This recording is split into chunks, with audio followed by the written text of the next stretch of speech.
Assalamualaikum warahmatullahi wabarakatuh. Perkenalkan, kami dari kelompok 1 mata kuliah Imunologi kelas B akan menjelaskan tentang sel-sel sistem imun dan mekanisme kerjanya. Sebelum masuk ke dalam materi, saya akan memperkenalkan anggota kelompok 1. Saya Arlia Mahini Putri dengan NIM 1833082, ada Nuri Destia Murdiani dengan NIM 1833089, Rahmawati Nuraini dengan NIM 1833095, Anissa Rahman 1833096, dan Ai Nurul Aziza dengan NIM 183310104. Sebelum memasuki materi, di sini saya akan menjelaskan latar belakangnya terlebih dahulu.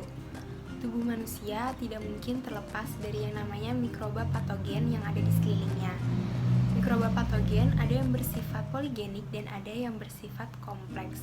Oleh karena itu, respon imun tubuh manusia terhadap mikroba patogen itu berbeda-beda. Tubuh manusia akan selalu terancam dari paparan bakteri, virus, parasit, radiasi matahari, dan juga polusi.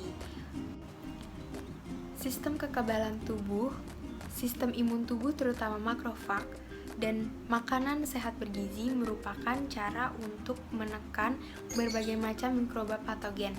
Karena apabila terus ditekan dengan mikroba patogen dan sejenisnya, maka sel imun juga akan berbahaya dan mengakibatkan fatal pada tubuh.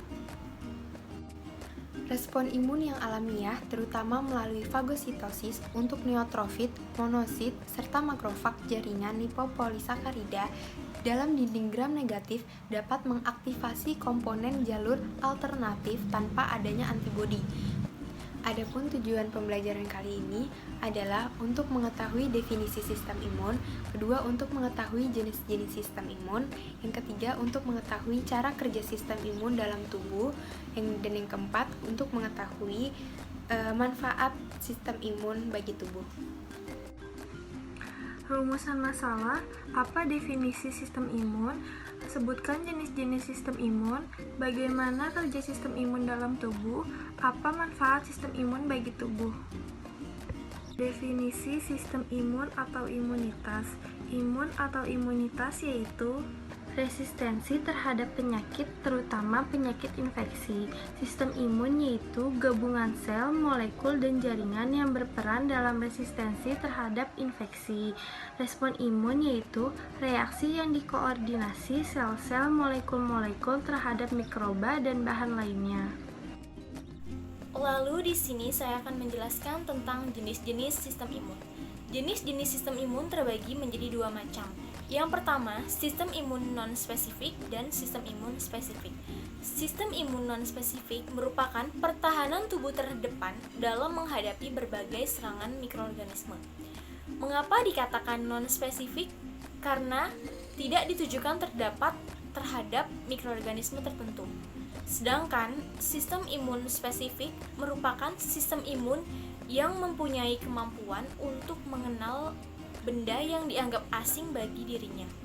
Mengapa dikatakan spesifik? Karena sistem imun ini dapat bekerja sendiri untuk menghancurkan benda asing dan berbahaya pada tubuh. Namun, dapat menjalin kerjasama yang baik antara antibodi, komplement, fagosit, sel T, dan makrofag. Kemudian ada komponen-komponen sistem imun non-spesifik dan sistem imun spesifik. Sistem imun non-spesifik, komponennya pertama ada pertahanan fisis dan mekanis, pertahanan biokimia, pertahanan humoral, dan pertahanan seluler.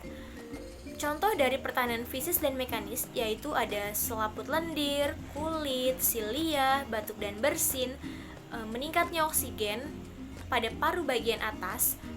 Kemudian ada pertahanan biokimia, contohnya ada asam klorida yang terdapat di lambung dapat menciptakan suasana asam yang dapat mencegah infeksi. Sedangkan pertahanan humoral itu ada reaktor protein, interferon, dan komplement.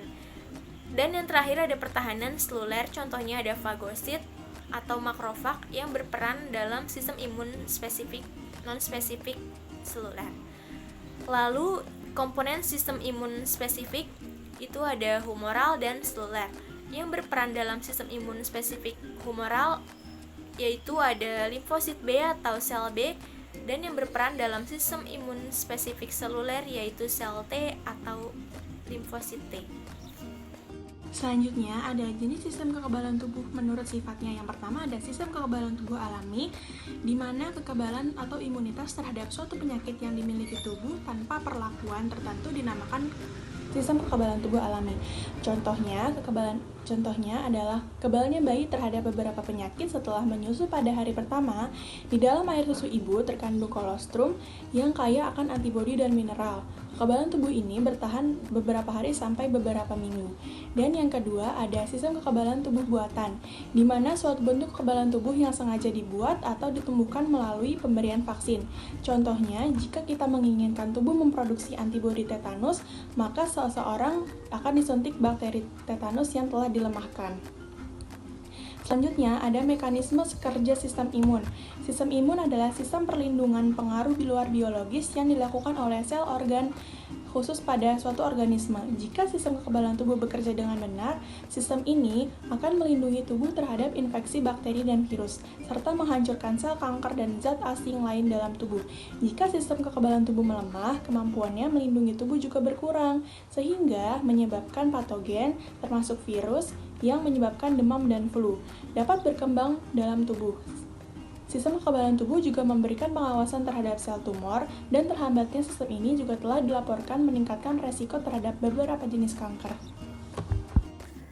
Slide selanjutnya yaitu manfaat sistem imun. Yang pertama, melindungi tubuh dari invasi penyebab penyakit, menghancurkan dan menghilangkan mikroorganisme atau substansi asing seperti bakteri, parasit, jamur, dan virus serta tumor yang masuk ke dalam tubuh. Yang kedua, menghilangkan jaringan atau sel yang mati atau rusak untuk perbaikan jaringan. Yang ketiga, mengenali dan menghilangkan sel yang abnormal. Sasaran utamanya yaitu bakteri patogen dan virus. Leukosit merupakan sel imun utama di samping sel plasma, makrofag, dan sel MAS.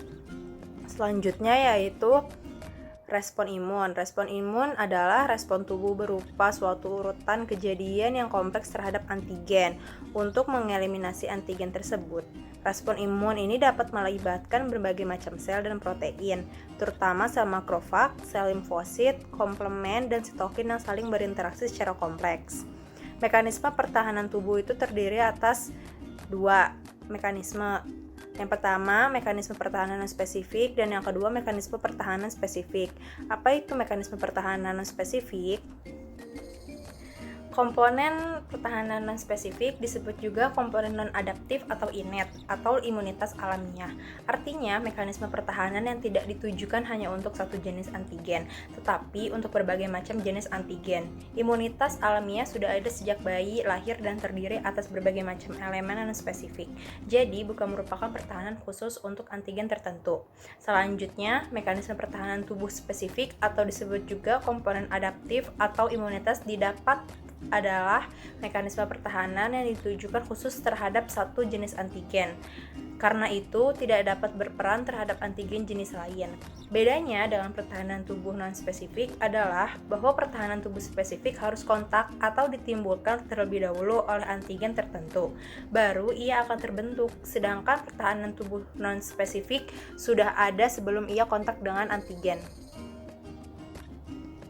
Jadi, kesimpulan yang dapat kita ambil dari materi ini yang pertama yaitu imunologi atau imunitas adalah resistensi terhadap penyakit, terutama penyakit infeksi. Gabungan sel, molekul, dan jaringan yang berperan dalam resistensi terhadap infeksi disebut sistem imun. Reaksi yang dikoordinasi sel-sel, molekul-molekul terhadap mikroba dan bahan lainnya disebut respon imun. Yang kedua, sistem imun adalah sistem perlindungan pengaruh luar biologis yang dilakukan oleh sel dan organ khusus pada suatu organisme. Jika sistem kekebalan bekerja dengan benar, sistem ini akan melindungi tubuh terhadap infeksi bakteri dan virus, serta menghancurkan sel kanker dan zat asing lain dalam tubuh.